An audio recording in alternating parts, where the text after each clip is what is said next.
Сайн байцгаана уу хүүхдүүдээ. Өнөөдрийн хичээлээр Монгол орны аж үйлдвэрийн газар зүйн тухай судлах болно. За, хичээлийн маань зорилго нь аж үйлдвэрийн хөгжил, байршил, бүтцийг судлах, мөн зураглах байна. За, хичээлийн зорилт маань аж үйлдвэрийн хөгжлийг судлах, аж үйлдвэрийг ангилах, тодорхойлох.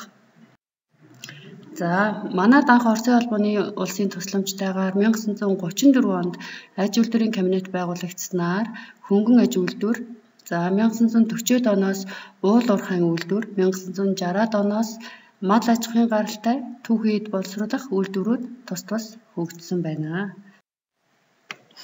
Хувьсгалаас өмнөх Монгол оронд арьс шир илдэх, хувцас оёх, эсгэх, гэрээ мод, тавилга бэлтгэх жижиг гар үйлдвэрүүд 400 гаруй байжээ. Автономид Монгол улсын эдлийн үйлдвэр гэвэл налаагт гар аргаар нүүрс гарах газар, нийслэл хүрээн дэх хэвлэлийн 2 жижиг үйлдвэр, тоосгоны завууд байсан байна.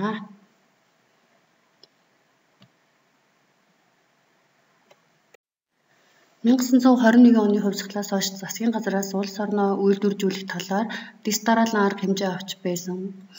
Бөгөөд 1934 онд аж үйлдвэрийн комбинатыг цахилгаан станцын хамт барьж ашиглалтанд оруулсан нь тэр үедээ томоохон онолт байв.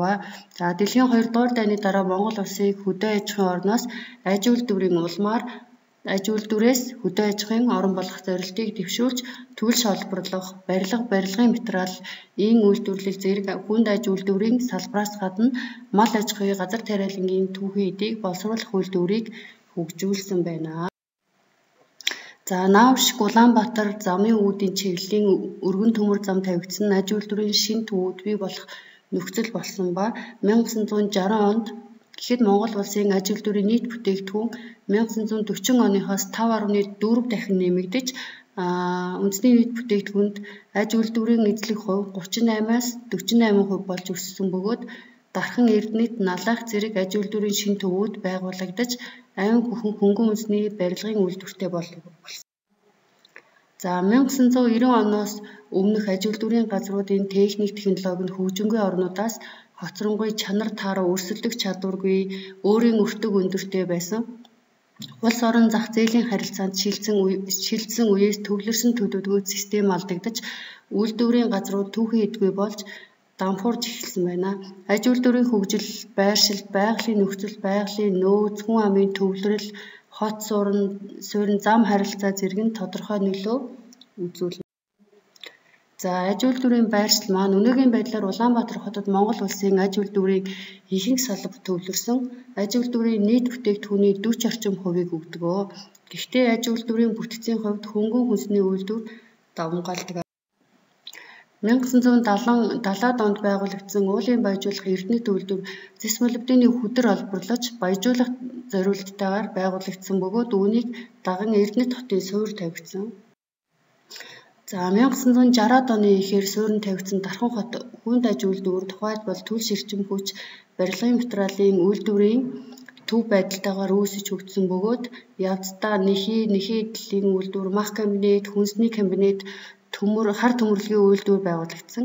Дархан хот нь төмөр зам, авто замаар Улаанбаатар, Сүхбаатар хотуудтай холбогдсон газар зүйн байрлал сайтай, хот орчим, нүүрс, төмрийн хөдөр, барилгын материал зэрэг ашигт малтмал ихтэй, гадаргын усан хангамж сайтай манай улсын ирээдүй бүхий хотын нэг юм аа. За, сүүлийн жилүүдэд өмнө говьд нүүрс, сэлэнгэд төмрийн хөдөр, Сүхбаатар цайрын хөдрийн олборлолт хийж, дорн говьд цементийн үйлдвэр байгуулагдан үйл ажиллагаа явуулж байгаа нь эдгээр аймагуудын аж үйлдвэрт эзлэх байр суурийг нэмэгдүүлж байна. За, үйлдвэрлэл гэдэг нь хүмүүсийн хэрэгцээг хангахын тулд бүтээгдэхүүн үйлчлэгийг хийх шаардлагатай төрөл бүрийн хүчин зүйлсийг нэгтгэсэн үйл явц юм аа. За, аж үйлдвэрийн салбарын ангиллыг анх дагч, хоёр дагч, гурав дагч, дөрөв дагч гэж ангилдаг ба за, анх дагч салбарт болохоор түүхийд олборлох, хөдөө аж ахуй эрхлэх, анхан шатны боловсруулалт хийдэг бол үүнд нь болохоор мал аж ахуй, газар тариалан, ойн аж ахуй, загсны аж ахуй, уул уурхайн олборлолтод зэрэг хамаарна. За, хоёр дахь салбарт болохоор Үйлдвэрлэлийн аргаар түүхий эдийг боловсруулан аж үйлдвэрийн бүтээгдэхүүн гаргах үйлдвэрлэл ордог ба үүнд болохоор зис, нүүрс, газрын тос, хар төмөрлөг зэргийг боловсруулан эцсийн бүтээгдэхүүн үйлдвэрлэх зэрэг хамаарна. 3 дахь салбарт үйлчилгээний салбарууд хамарна. Үүнд болохоор төр засгийн шийдвэрээр татвар авч үүнийг боловсрал, эрүүл мэнд, нийтийн үйлчилгээ зэрэг салбарууд зарцуулна. Бит ба бит бус бүтээгдэхүүн үйлчилгээ зэрэг хамаарна. За 4 дахь салбарт мэдээлэл, харилцаа холбоо, санхүүгийн үйлчилгээ, судалгаа шинжилгээ, бизнес, хуулийн зөвлөгөө зэрэг үйлчилгээний төрлүүд хамаарх нэ.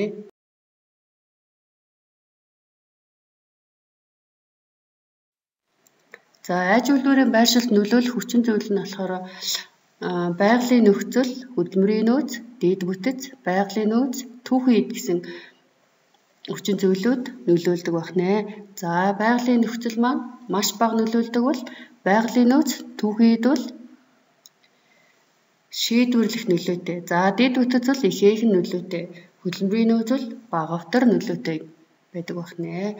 За аж үйлдвэрийг олборлох, уул уурхай, химийн, боловсруулах, хөнгөн үйлдвэр, хүнсний үйлдвэр гэж ангилдаг байна. Аж үйлдвэрлэлийн үр дүнийг болохоор эерэг ба сөрөг гэж авч үзье. За сөрөг үр дүнд болохоор бохирдол ихтэй, ажиллах хүч, зөвхөн аж үйлдвэрийн салбарт ажиллах сонирхолтой. За тэгвэл хот жилт, хотын стресс, орон сууцны хүрэлцээ, замын төвжирэл, өвчлөл, ногоон байгууламж дутагдаж эхлэх нь байна. За үйлдвэрүүдийн монопол бий болох баян ядуугийн ялгаа гарах зэрэг сөрөг үр дүнгууд гарч болох нь байна. За мөн эерэг талыг нь авч үзэх юм бол амьдралын түвшин дээшлэн, тухайн улсын бие даавсанд байдал нэмэгдэх, ажилгүйдэл багасах, эдийн засгийн хөгжил өсөх, за шинжлэх ухаан, боловсрол, техник, технологийн аялал жуулчлалын хөгжил нэмэгдэнэ. За хотжилт ихсэн гэх мэт эерэг үр дагавартай байна. За дараах зургийг ажиглаад тохирох үйлдвэртэй нь харгалзуулаарай.